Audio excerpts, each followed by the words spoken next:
नमस्कार प्यारे मित्रों, मेघना चैनल में आपका स्वागत है।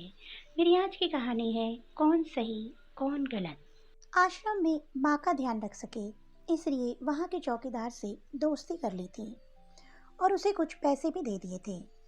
चौकीदार के पूछने पर जज साहब ने चौकीदार को अपने दिल की बात आंखों में आंसुओं के साथ बता दी कि घर में पत्नी है जो माँ के साथ बदतमीजी से पेश आती है और पत्नी के कहने पर दोनों बच्चों ने माँ से बात करनी ही बंद कर दी।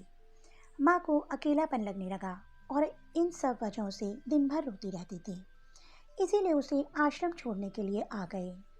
तो चौकीदार ने कहा, जज साहब, आपके सामने सारे सबूत थे कि कौन सही और कौन गलत है, लेकिन अपनी ही माँ के साथ न्याय नहीं कर पाए तो औरों के साथ क्या न्याय करते होंगे आप। ये बात जज साहब के दिल को चुभ गई।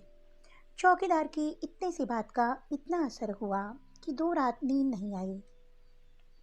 2 दिन से खाना नहीं खाया और कोर्ट भी नहीं गए। ऐसा लग रहा था जैसे एक चौकीदार ने जज साहब की दुनिया हिला दी हो। तीसरे दिन जज साहब अपने रूम से बाहर आए।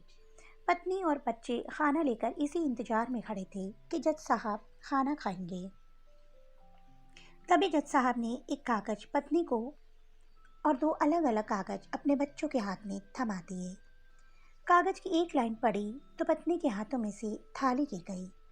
उस पर लिखा था कि मैं तुम्हें तलाक दे रहा हूँ और बच्चों से कहा, आज से मेरी सारी प्रॉपर्टी आप दोनों की, मुझे कुछ नहीं चाहिए। बच्चों ने उन्हें जबरदस्ती कुर्सी पर बिठाया, हाथ जोड़कर पैरों में गिरकर इन सब का कारण पूछा। तो आंखों में आंसुओं के सैलाब के साथ जज साहब बोले कि मैं मेरी 65 वर्ष की माँ को आश्रम छोड़कर आया हूँ, अनजान लोगों के भरोसे छोड़कर आया हूँ, और आप सब कारण पूछ रहे हैं। हम लोगों को शर्म आनी चाहिए। रोज मेरे कोर्ट से आने के बाद माँ रोती थी कि बेटा प्लीज़ मुझे वृद्धाश्रम में शिफ्ट कर दो। आप में से किसी ने भी माँ से सीधे मुँह बात नहीं की और ये भी भूल गए कि जिस जज को आज पूरा शहर सलाम करता है, उसी जज को बनाने में उस माँ का कितना बड़ा रोल है। कभी दूसरों के घरों में काम करने जाती, तब भी मुझे अकेली न छोड़ती थी। ऐसी भगवान समान माँ को मैंने आश्रम में छोड़ दिया, और वो भी ऐसे लोगों के भरोसे जिन्हें ये तक नहीं पता कि माँ को क्या बीमारियाँ हैं। खुद को कोसते हुए जज साहब कहते हैं, दूसरों पर फैसला सुनाने वाला आज मैं खुद हार गया।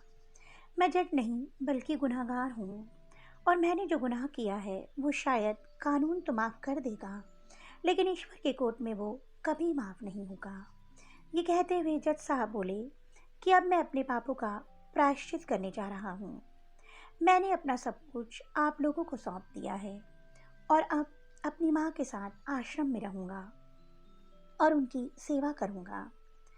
पत्नी से जज साहब ने कहा कि याद रखना, आज तुमने उस माँ को आश्रम भिजवाया, तुम भी एक माँ हो, कल तुम्हें भी कोई आश्रम भेजेगा, तब तुम्हें मेरे इन शब्दों का अर्थ सही मायने में समझ आएगा। ये बोलकर जज साहब आश्रम के लिए चल दिए। आधी रात को चौकीदार भी जज साहब को देखकर चौंक गया। आश्रम के अंदर दाखिल हुए तो देखा माँ सो रही थी। करीब जाकर देखा तो पूरे परिवार की तस्वीर से लिपटकर रोते हुए माँ सो गई थी। आश्रम का प्रशासन भी जाग गया, क्योंकि पीछे पीछे पत्नी और बच्चे भी आ गए थे। उन्हें ये एहसास हो गया था कि उन्होंने क्या पाप किया है। तभी आश्रम की एक कर्मचारी बोली, हम उन्हें आपको नहीं सौंप सकते, क्या पता कल आप इन्हें मार दो तो।